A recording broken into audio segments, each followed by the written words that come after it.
అయితే మర్రి రాజశేఖర్ వ్యాఖ్యలకి మాజీ మంత్రి విడుదల రజని కౌంటర్ ఇచ్చారు. మర్రి రాజశేఖర్ ఆత్మ విమర్శ చేసుకోవాలి అన్నారు రజని. మర్రి కుటుంబానికి వైఎస్ కుటుంబం ఎంతో గౌరవాన్నిచ్చిందని, మర్రి గెలుపు కోసం వైఎస్ఆర్ కూడా ప్రచారం చేశారన్నారు. ఇక రెడ్ బుక్ పాలనలో ఆయన తన వాయిస్ వినిపించి ఉంటే మర్రి గౌరవం మరింత పెరిగుండేది అన్నారు విడుదల రజని. మర్రి రాజశేఖర్ ను వైసీపీ ఏ రకంగానే మోసం చేయలేదన్నారు విడుదల రజని.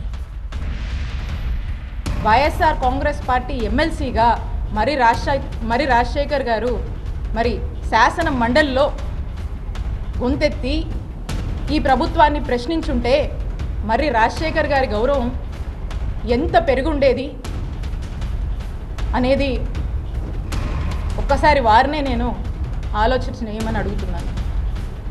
మరి ఈ రోజున మర్రి రాజశేఖర్ గారు ఎమ్మెల్సీకి రాజీనామా చేయడం అంటే, ఒకవేళ ఇది యాక్సెప్ట్ అయితే ఈ ఎమ్మెల్సీ వైఎస్ఆర్ సార్ ఇదిగోండి నా రెసిగ్నేషన్. ఎందుకు? నేనే జాబ్స్ ని క్రియేట్ చేసి బాస్ అవ్వాలనుకుంటున్నాను. ఎలా? బాస్ వాలా బీ ద బాస్. కాంగ్రెస్ పార్టీకి సంబంధించినటువంటి ఈ ఎమ్మెల్సీ పదవి అనేది టీడీపీకి వెళ్తుంది కదా. ఒకసారి ఆత్మవిమర్శ చేసుకోండి. ఆ కుటుంబం మీకోసం ఎంత నిలబడింది.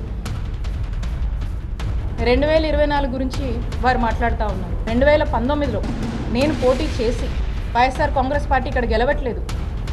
మా నాయకుడు దీవెనలతో, మా వైఎస్ఆర్ కాంగ్రెస్ పార్టీ కార్యకర్తలు నాయకుల కష్టంతో, ఇక్కడ ఉన్నటువంటి ప్రజల దీవెనతో ఇక్కడ వైఎస్ఆర్ కాంగ్రెస్ పార్టీని గెలిపించుకోవడం జరిగింది మొదటిసారి. ఆ తర్వాత పార్టీ అన్నాక పార్టీ యొక్క రాజకీయాల కోసం ఎన్నికల వ్యూహంలో భాగంగా పార్టీలు అన్నాక రకరకాల వ్యూహాలు ఉంటాయి. పార్టీ ఏదైతే ఆదేశించిందో ఆ యొక్క బాధ్యత మీద నేను గుంటూరు వెస్ట్కి నేను వెళ్ళి పోటీ చేయడం జరిగింది. పదే రాజశేఖర్ గారు అంటున్నారు అన్ని వేలతో ఓడిపోయింది, ఇన్ని వేలతో ఓడిపోయిందని. గెలుపు ఓటమిల గురించి మీరు మాట్లాడుతున్నారా రాజశేఖర్ గారు? చెప్పండి.